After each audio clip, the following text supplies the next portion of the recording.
তুমি যখন আমাকে ভাবছিলে, তোমার খুশিতে ভরা মুখটা আমি দেখে ফেলেছিলাম।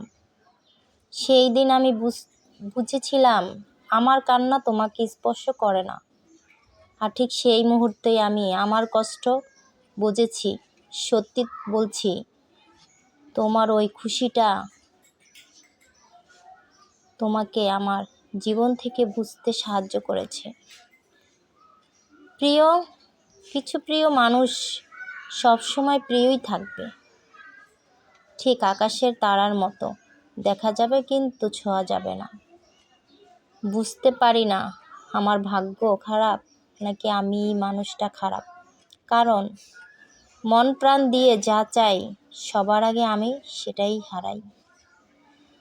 আল্লাহ তাআলা অবশ্য এই মানে যে পৃথিবীতে মানুষের মনগুলো কেউ অনেক পবিত্র থাকার পরেও না সেই মানুষটাই ঠকে যায়।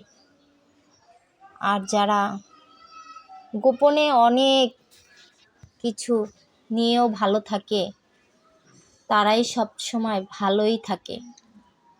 আর সব সময় আল্লাহ তাআলা তাদেরকে দিনগুলো দিয়েই দেয়। তো আসসালামু আলাইকুম, আপনারা কেমন আছেন? আজকে আমি যেই রেসিপিটা করেছি, অবশ্য সব সময় মেহমান আসার আগে আপনারা ফ্রিজে খুব দ্রুত কিছু আগে